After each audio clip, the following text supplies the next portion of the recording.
President of our gas transmission business at Enbridge, and want to thank everyone for joining us today as we kick off the Sunrise Expansion Program, a $4 billion expansion project to bring 300 million cubic feet a day of much needed natural gas to the Westcoast pipeline system. As we welcome everyone to an active project site, safety always remains our first priority. So just a quick note on safety for everybody. The ground is gravel and might be soft in some areas. There goes my safety briefing. It was stay inside the confines of this area, just so that we don't step in anything dangerous or hazardous. Thank you very much. Please stay clear of the stacked pipes unless you're being guided by your team. With the number of guests and vehicles, please remain aware of your surroundings and follow the direction of the site personnel throughout the event. And we want, obviously, everyone to safely enjoy this important milestone and leave safely at the end of the day. So thanks for that. Enbridge has a long history of delivering energy across North America, and we acknowledge that our projects and operations span treaty and tribal lands, the National Métis homeland, unceded lands and traditional territories of Indigenous nations, tribes, governments, and groups across Canada and the US. Here in Prince George, British Columbia, we're grateful to be on the unceded ancestral lands of the Lheidli T'enneh First Nation. We're thankful to have Chief Dolleen Logan join us today, and we're grateful for our relationship with the Lheidli T'enneh. It's great to have the Honorable Minister Hodgson here as well, and Minister Kahlon. I'd like to acknowledge also our invited guests, including Prince George Mayor Simon Yu, joining us as part of this important occasion. It takes a lot of hard work and collaboration to get to this point in a project, especially one of this scale, and we appreciate everyone's support in the community along the way. Gregory Ebel, our CEO, will talk more about the project in a few minutes. You'll also hear from Minister Hodgson and Minister Kahlon before we open it up to questions and answers from the media. But first, I'd like to invite Chief Logan to provide welcoming remarks. Chief Logan. Howdy. Hi, I'd like to welcome everyone to our traditional territory of the Lheidli T'enneh. And I want to thank everyone for showing up in the cold weather. It's supposed to be hot, but a welcome to the city and all the council members, the chamber members, and we have a community member, and we have our Alan. We call him our Alan. Yeah, he's out there woohooing. And it is chilly, but those of us from here at home, from Prince George, just think of April when we're praying for this weather. So it's an honor to welcome partners from Canada, BC, the industry, local governments, as we gather here to recognize another important step towards our region. Thank you for being here, for continuing to demonstrate that meaningful partnerships are built through respect, dialogue, and through shared purpose.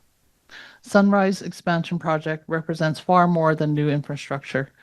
It reflects what is possible when First Nations are involved as partners from the beginning, not simply informed by engaging, but in shaping projects that will impact our lands and our communities. When we approach development collaboratively, we create outcomes for everyone involved, great outcomes for everyone involved. That is the model that we have worked hard to establish, and one we should become the standard across BC. Responsible resource development, environmental stewardship are not a competing idea. They can and must exist together.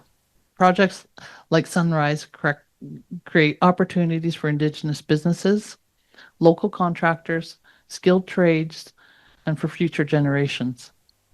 They help build economic capacity that allow First Nations to invest in housing, education, culture, health, and community priorities. Strong communities are built on strong economics. Economic reconciliation means creating opportunities that Indigenous nations help lead and not just simply participate in. British Columbia's future depends on reliable and resilient energy infrastructures As our communities grows, industries expand, and the electrification accelerates. We need infrastructure that can support that future. Sunrise Expansion Project is part of building a stronger and a more secure energy system for northern British Columbia and the province as a whole. It is an investment that will support families, businesses, and communities for decades to come.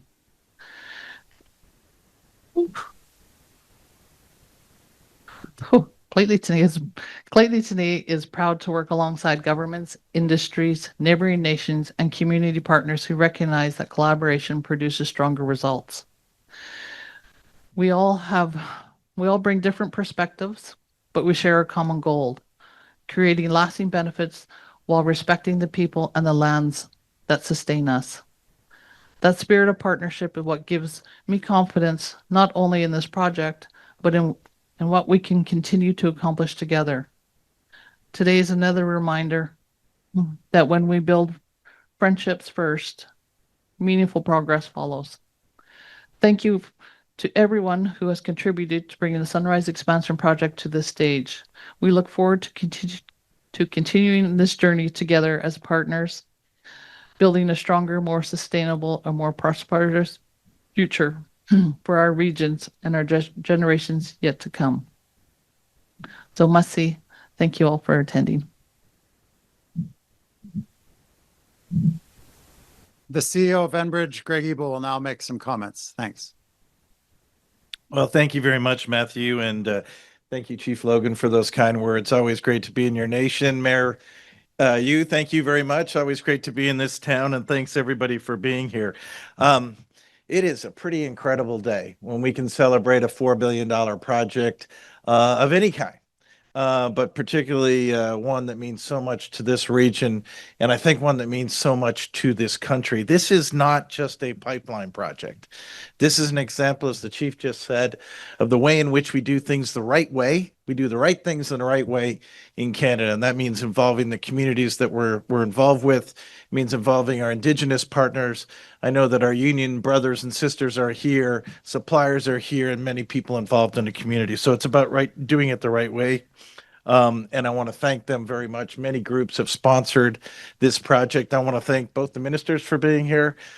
Just a fabulous level of support and a changed attitude on actually being able to get things done in this country, which is actually critical. And I think you'll hear about that.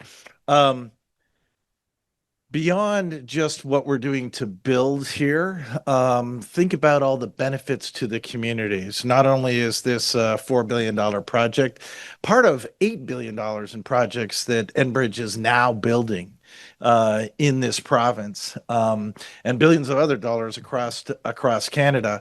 But there's some $3 billion of GDP benefit to the country at whole, helping to move our economy forward. There are 2,500 workers and their families that are going to benefit as we build this. About 1,300 of those right here in Prince George. There are $2.5 million of property taxes that will come to this community each year as this project. And of course, as the chief knows, part of the Westcoast pipeline is now owned by 38 nations, of which we're so proud of. And she's one of those, and there'll be an opportunity to own a piece of this pipeline as well. So I think it just really shows how we are changing the way in which we do things, how we do things, do them together, and be able to realize what we can achieve together when we work at this. You know, there's a lot of discussion about, well, what's 300 million cubic feet a day of natural gas? What does that mean? Well, I'll tell you what it means. It means 2 gigawatts of electricity. And you're going to say, what the heck is 2 gigawatts of electricity? 2 gigawatts of electricity running through a gas plant serves 1.5 million homes. Think about that, 1.5 million homes. Or if it's used for cooking or heating directly with the natural gas, it's about 1 million homes that are able to be served. So this community, the workers that are involved, the unions that are involved, the Indigenous nations that are involved, the governments that are involved and supporting this are all making it better for millions of Canadians. And in fact, some of this gas even goes to our our friends in the United States. We have challenges with those folks these days, as we know, some most recent unpleasantness, but we in good Canadian spirit are even helping those folks out a little bit. We are needed not just here in British Columbia, not just here in Canada, but we are needed around the world. And let me finish by saying, when this project got announced in the final approval, I remember Minister Hodgson, your words, and I think they were something to the effect, this is what an energy superpower looks like. This, my friends, is what an energy superpower looks like. And I want to thank you all for being here. I thank you for your support in this community. Thank you for the support of Enbridge. We do not take it granted. We like to say we're the first choice on many things, and we like to be the first choice for communities. And that means that you value our investment in your community, and we do not take that for granted. We will do this safely. We will do this wisely. We will do this right way. And together we will continue to be where we should be, an energy superpower around the world, not only serving Canadians, but helping people right across the planet. Thank you for being here. Thank you to all our partners. I'm glad to see Mr. Matthews here from Interpipe. That is an awesome situation in Saskatchewan to be able to provide this pipe. Thank you very much, and look forward to the rest of the event. Matthew?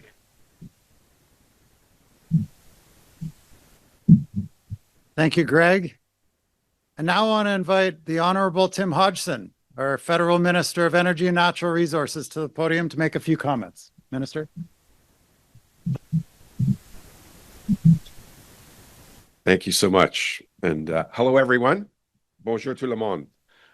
Thank you for having me here today in beautiful Prince George. It's a pleasure to be standing alongside Chief Logan, Greg, Minister Kahlon, representatives from Interpro and the 600 people from Interpro who signed the pipe. It's good to have you all here. It's great to know that this pipe is reopened a mill in Saskatchewan, and all the people who helped make today move from an idea to a reality. Today we're turning the page from plans to action. My favorite thing to celebrate, action. The Sunrise Expansion Program has gone from approval to groundbreaking in just 3 months, showing how in 2026, Canada has gone from delay to delivery, while not losing sight of environmental protection or Indigenous rights and partnerships. As Mr. Ebel just said, this is what Team Canada looks like at its best. First Nations, labor, local communities, industry, and the federal as well as provincial governments rowing towards the shared goal, building a stronger, more prosperous, and more energy secure Canada, and being an energy superpower that benefits all Canadians. Of course, this was very much the vision of the Canada-British Columbia Prosperity Agreement Prime Minister Carney and Premier Ebel signed earlier this month, and we were both at that event. A vision I'm very proud to say today's announcement delivers on. As Greg said, the $4 billion Sunrise Expansion Program will strengthen and expand the infrastructure that delivers affordable and reliable energy to British Columbians through the ability to move the 300 million cubic feet per day of natural gas. That is energy British Columbians can rely on for their homes, their businesses, their schools, and their hospitals. It's also the energy that ensures we never compromise domestic energy security or affordability, even as we ramp up our LNG exports off the West Coast as part of our mission to double our non-US trade. That includes projects like Woodfibre LNG, which is expected to become the world's first net zero LNG export facility. A perfect example of how we're stepping up to deliver energy to a world experiencing an energy crisis. We're stepping up in a responsible way and in partnership with Indigenous peoples. This project is also a part of our industrial strategy, which means, as Greg said, it's about jobs. The 2,500 skilled tradespeople, equipment operators, engineers, technicians, contractors, and suppliers who will help build this expansion. The 600 people in Regina who will roll the pipe. This work and this project more broadly will contribute $3 billion to Canada's GDP and generate approximately $700 million in government revenues that will help fund local roads, hospitals, and schools. These are tangible economic benefits that will be felt across British Columbia and throughout Canada. The benefits are also being felt in Indigenous communities across the province, communities who've helped shape this project through engagement and consultation, communities that will enjoy business opportunities and equity participation in the broader Westcoast pipeline system. In fact, as Greg said, 12.5% of this pipeline system is owned by 38 First Nations. And that was done with the support of the federal government's Indigenous Loan Guarantee back in May of 2025. It was the first major project that we helped finance, setting the stage for other major Indigenous equity investments, most recently in the Darlington New Nuclear Project and the LNG Canada Phase 2 project. Furthermore, to date, more than $52 million has been spent by Enbridge on hiring and procuring services from Indigenous communities here in British Columbia. This means the Sunrise expansion is not an exception, but it's a blueprint for other projects moving forward. Because major projects get built when Indigenous peoples are partners in building them. Today tells a simple story, but one that is central to everything your federal government is doing. Because energy security is economic security and is national security. Without reliable energy infrastructure, life is unaffordable, growth stalls, and industry does not prosper.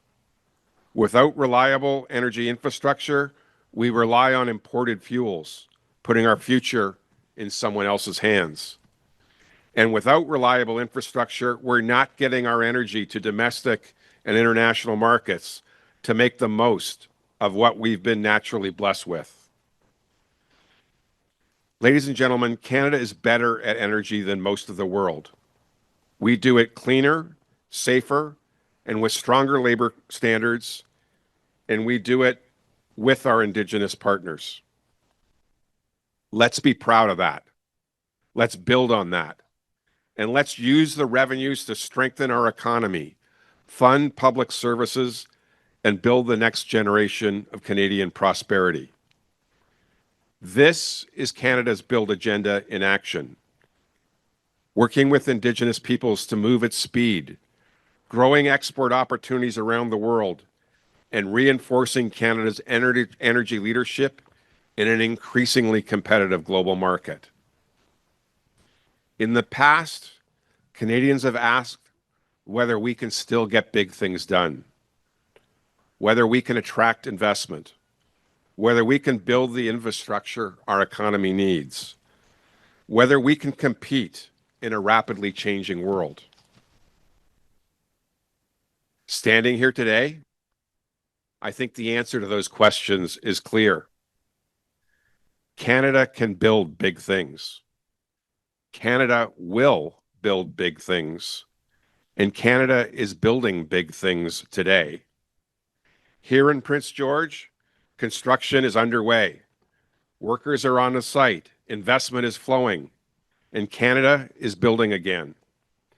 Every kilometer built, every partnership formed, every worker hired, every investment made helps us move closer to the prosperity, security, affordability, and sustainability we all envision for our future.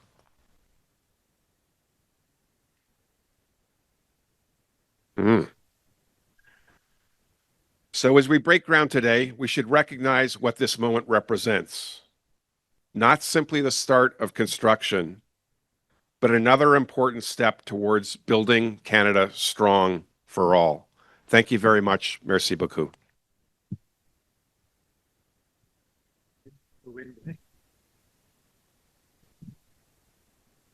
Thank you very much, Minister Hodgson, for those fantastic remarks. And now I'd like to invite the Honorable Ravi Kahlon from the province of British Columbia, the Minister of Jobs and Economic Growth. Okay, Ravi. appreciate it.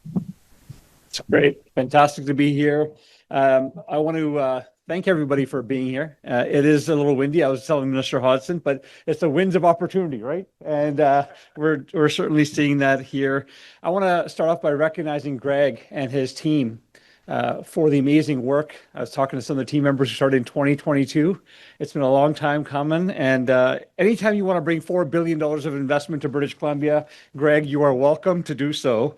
And we really appreciate it. And you appreciate you inviting us to today's announcement. I want to thank Chief Logan for the opening today in a warm way and getting us started. And I want to recognize a lot of people that are here today, part of this event. I want to recognize Mayor Yu and Council. I've had a pleasure of working with these amazing folks for the last 4 years, and they understand that economic development, housing, training people, all of these things are vitally important and they're all interconnected.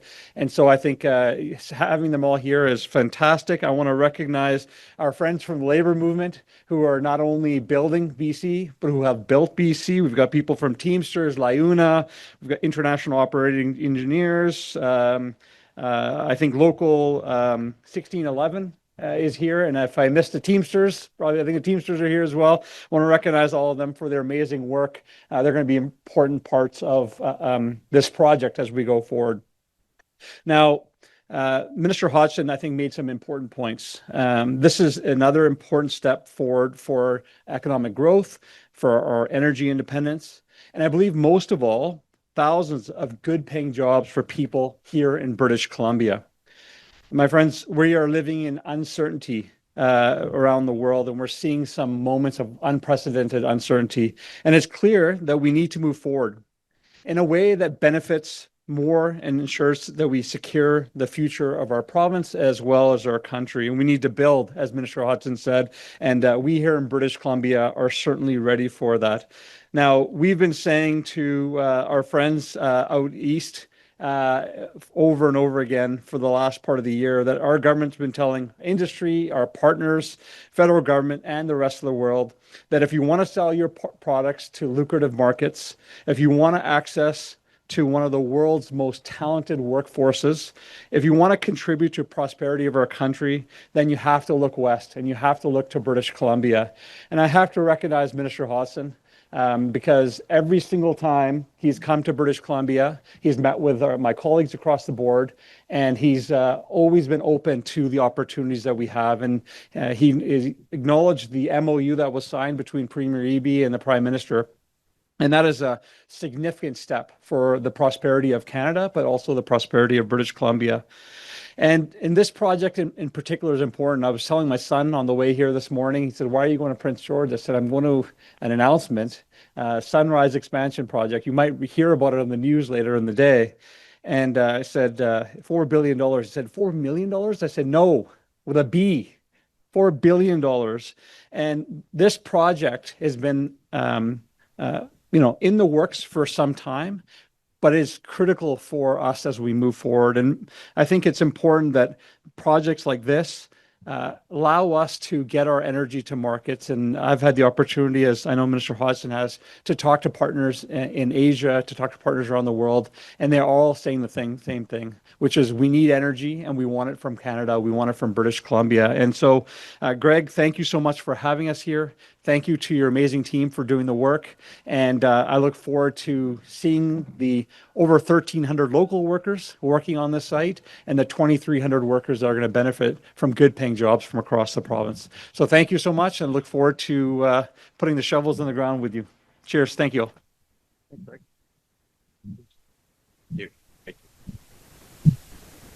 Thank you very much for those remarks, Minister Kahlon. So now we're going to lead the group down to sign a pipe. All right.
Okay, is it good to go? Yep.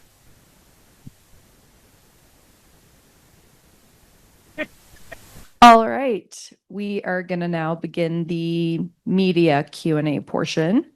So for any reporters who are here in person, feel free to come line up behind me by the mic. And we'll start with questions here on site, and then we'll pass it over to reporters joining us virtually. We'll start with one question and one follow-up. And I would ask that all reporters state your name and your outlet at the start of your question, as well as the speaker to which your question is addressed to. All right, do I have any reporters who are here in person? All right, I'll pass it over to you here. I'm not sure who wants to answer this. Sorry, Cheryl Jan, CKPG News, local. I'm not sure if the minister wants to answer this or the CEO. But maybe if you or one of you could describe sort of the local impacts of what this project will have. I mean, obviously I'm local, so I want to know what the local impacts are going to be. Well, I think, as I mentioned, and I think others mentioned, some 1,300 jobs here, which is absolutely critical at a time that Prince George could use the 1,300 jobs, and everybody can always use that. And then the other thing I think that's quite important, because I'm sure the good mayor will figure out a way to deal with this, but some $2.4 million in property taxes each year when this is here. And then, of course, there's a proportion of that $3 billion in GDP growth that obviously has an impact here as well, too. But the big ones are the 1,300 direct jobs and the property taxes as well. Do you have a follow-up? I do, and it's sort of an off the mark. We just recently had last week a really significant economic blow with the loss of the closure, impending closure of a pulp mill in town, affecting 300 people. And I don't know if this project in particular is able to sort of stopgap a little bit of that bloodletting. I'll take a first crack at it, Cheryl. Nice to see you in person and not virtual. Obviously very tough news to hear about 300 people losing their jobs. Personal for me, my dad got laid off on a mill many, many years ago, and I still remember the impacts that had to our family. So it's not only the workers, it's their families as well. We have been working to put a community transition team in place. I believe they'll be meeting with the workers and the company in the city very soon.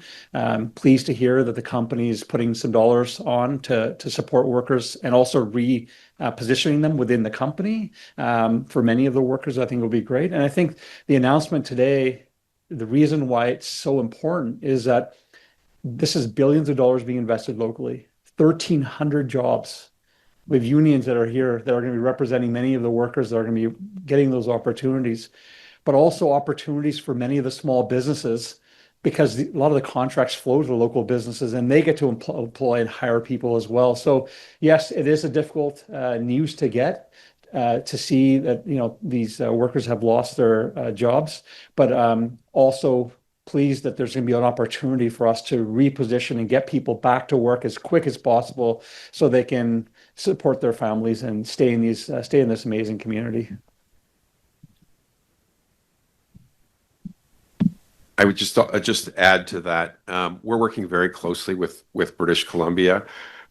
We worked on a transformational task force to look at how we can create more opportunity in the forest product sector. I was talking with the mayor earlier today about that task force and the efforts we're working on with Minister Parmar here in British Columbia. We fully understand that workers in the forest product sector have been on the wrong end of unfair and unjust tariffs from the United States. This is, I think, the fifth iteration of these over time. And we're going to do everything we can to help. We've announced more than $2 billion of programs over the last year to try and cushion that blow. But the way we're going to do, we can't control what the Americans do. What we can control is what we do. And what we can do is build. And what we can do is create new jobs. And we create new opportunities for people who are in this very unfortunate place. And so I want everyone to know, as someone who grew up in a logging town on northern Vancouver Island for part of my life, and knows how challenging it is when a mill closes and what it does to a community, that we understand. We're going to do everything we can to help the industry transform itself and be less reliant on markets that don't seem to want our products. And at the same time, we're going to build, and we're going to build and create new jobs and new opportunities for those workers who are displaced. Thank you. Thanks. All right, next question. Good morning, Jason Peters with CBC. Could someone please speak about the actual physical location of where pipe will be going into the ground across BC? Well, I'm sure we can get you a map, which is probably actually the easiest thing for us to do. We don't operate in the pipeline business without maps. But the existing Westcoast system that basically goes from, think of Fort Nelson all the way down to Vancouver. You'll see spots along the way. And remember, this isn't the only pipeline we're building here or the extension that we're building here in British Columbia. We also have the Aspen pipeline expansion, part of the West Coast system, which is actually coming into service later this year, and then this will come to service in 2028, and then we have another project that we expect to build along the way. So you will see the existing West Coast pipeline that has been around since the mid 50s, late 50s, actually expand, I hope, from top to bottom, with the kind of incentives and opportunities and regulatory streamlining that both the federal government is doing, thank you, and the provincial government, and then with the markets to the west. I think you can expect to see over the coming decade, we keep going down this trail and seeing the value of natural gas, not only domestically and abroad. You'll continue to see that entire West Coast system expand. But we can get you a map for that. It's probably helpful. And just one quick follow-up, you may have mentioned the timeline. When will this be completed? Yeah. It starts right now, actually started at the beginning of the month. And it'll be done the fourth quarter of 2028. So it's pretty quick. Thank you. All right, next question. Hi, Matthew from the Prince George Citizen. I was wondering, is this a sign of things to come for the North when it comes to energy development? I'll take a shot at this. The two gentlemen behind us. I think if we keep going down the route that we're going and recognizing the need, and clearly the Prime Minister has, and the ministers have, of the importance of exporting great resources that we produce cleaner, better, faster than anybody else on the planet. You can expect to see more opportunity. There's a lot of recent articles about the whole layered play actually continuing to be developed. So I think it is a sign to come. Like it's hard work and it takes a long time. As the ministers have said, as some of the employees here would tell you, as Chief Logan would tell you, these don't happen overnight and they take a lot of discussion. But with the right macro policies, which I think are being putting in place here in Canada and in British Columbia, with participation from other provinces like we see here with Saskatchewan, I think you can see a long runway as people recognize, and particularly what you've seen happen in the Middle East here, that energy security, as the minister said, is national security, is economic security, and it doesn't exist in every part of the world. So Canada is going to become more relied upon by our partners, not just in North America, but beyond North America. And that's the opportunity that's presented here for Canadians and British Columbians and workers and Indigenous communities and the communities throughout British Columbia, not just the North. Thank you. Thanks. All right, next question. Hi there, Ian Gregg with C4 Radio on UMBC campus. Assuming the gas is coming from the Montney Play in Northeast BC and Northwest Alberta, passing through infrastructure built here locally, Our region stands to benefit from this investment through jobs, and our community probably hopes to be in line to fill those job opportunities first and foremost. But it may require a lot of retraining in our local workforce to fill that demand. And like our local pulp mills mentioned earlier, our local colleges also experience a number of dramatic layoffs. Is there a strategic partnership being talked about amongst government and industry to provide localized retraining opportunities so the local workforce can skill up and take advantage of significant economic developments like the ones we're talking about here today? Yeah, that's a fantastic question. And quite frankly, the thing that stresses me out most from all the economic development is how we're going to train enough people up for those opportunities. In the budget, we announced doubling of the funding for trades training in British Columbia. That's a significantly dramatic increase in trades training funding. And so, and you couple that with the Canada Strong Fund, with the partnership with the federal government, we have huge opportunities to do both those things. One, to train people up for the employment opportunities, but also retrain people that have been displaced, maybe through forestry or through other sectors, to be able to get them skilled up to be able to take those opportunities. So we're doing both those simultaneously, and we're actually standing up tables. One that is more marine focused on the island, and one that is for mining and energy, where we have all of our academic partners come together and we can identify what the scale of growth is in the future, where the talent is going to be needed, what kind of skills are going to be needed. That's where our union friends come in as well, because they're doing a lot of trades training as well. And so, yes, there's a plan being built out. The funding is there. Thank you again to the federal government for being a major contributor to that. But it's vitally important that we not only scale up the workers that we have, young workers coming through, but as you've highlighted, retooling those that perhaps have been displaced from one industry to make sure that we're capturing this moment that's in front of us. Do we have any other reporters in person? Brendan Palu, Vista Radio, Prince George. We've heard about the 1,300 direct jobs that will benefit this Prince George area. Any early inklings on the indirect jobs that this will benefit? I probably don't have an exact number for you, but I can tell you as a company that's building $40 billion of infrastructure across North America right now, the community, the indirect jobs include hotels. We often food side of things, everything. You know, there'll be trucks here, gas stations do better.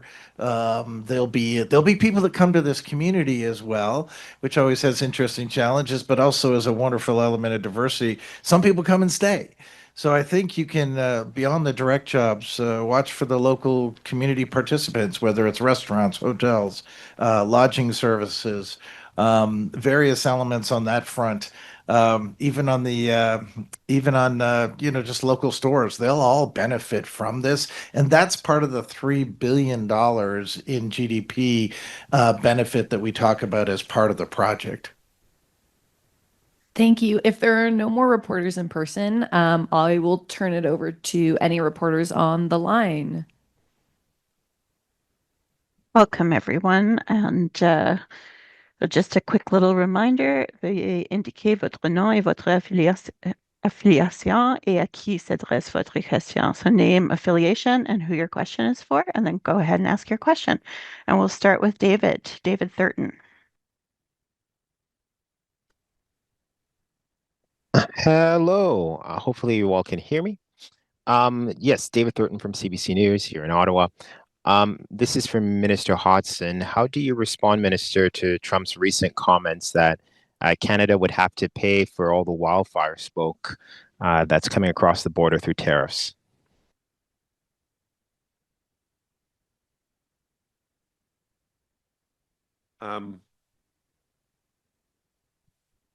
We want to focus on being good neighbors and good allies.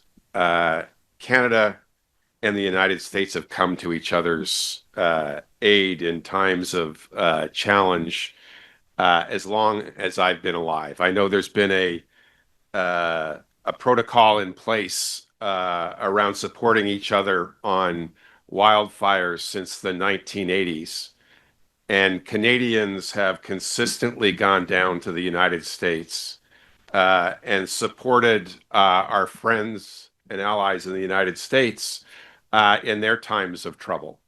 I could look back as recently as the Los Angeles fires, where Canadian crews were down helping get those fires under control and help our American friends deal with their challenges with climate change. I could talk about the Canadian who recently lost his life in Colorado, helping deal with wildfires in Colorado.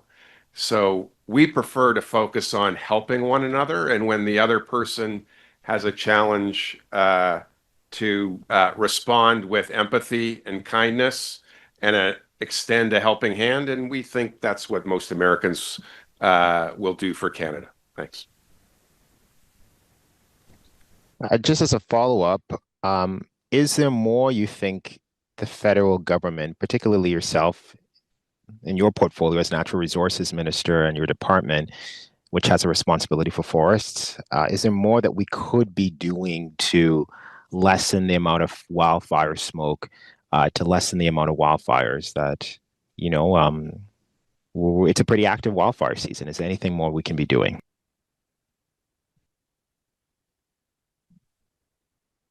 So the federal government, this federal government recently committed to training 2,000 new firefighters. We've already achieved that goal ahead of schedule. The federal government committed to support provinces who deliver emergency services and have water bomber crews. The federal government went out and procured 10 new water bombers to share with our provincial colleagues. All of those water bombers are currently deployed.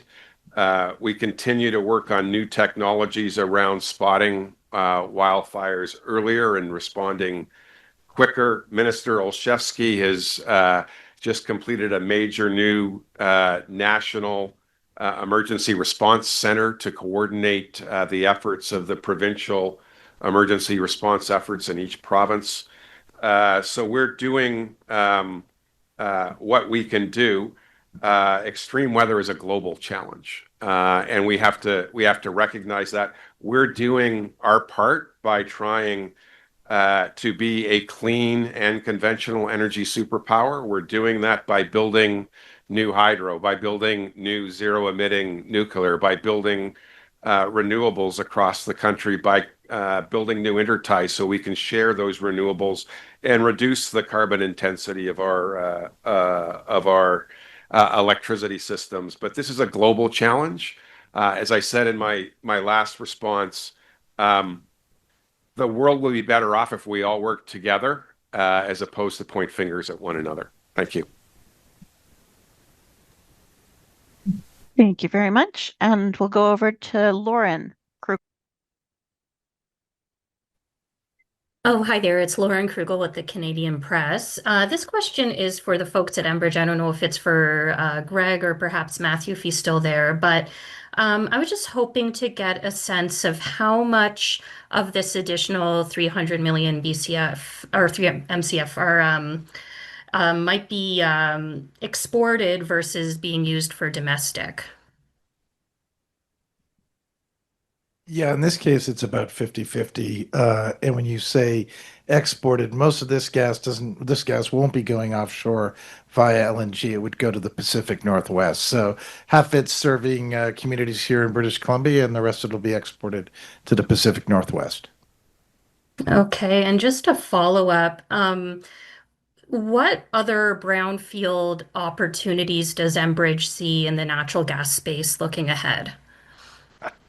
Lots. So, from a Canadian perspective, there's many LNG opportunities that exist here in Canada, of which we are dealing with various different proponents and even have right-of-ways and permits on some of those opportunities. Just a reminder, the Wood Fiber project is we own 30% of that project. And it's not just about British Columbia, although I mentioned the Aspen project, this project, and then there's at least one more, if not another one here in British Columbia.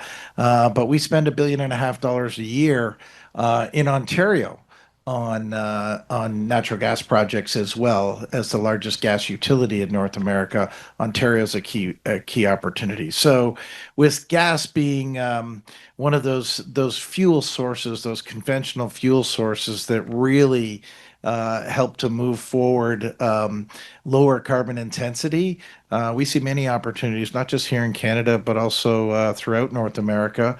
And I hope as Enbridge continues to grow and flourish, that those opportunities will be even maybe outside North America in the future. So natural gas is not a transition fuel. Natural gas is a destination fuel, increasingly for the 7 billion people on the planet who do not have access, like Canadians do and North Americans do, to low carbon, efficient fuel source. So I think with Canada's resources, with the new attitude towards regulation, and as both ministers have said, the desire to build, natural gas is on, and very much Enbridge is part of that. Thank you very much. I believe that concludes our media availability. I believe we will now be passing it over to some photo ops. So thank you very much to our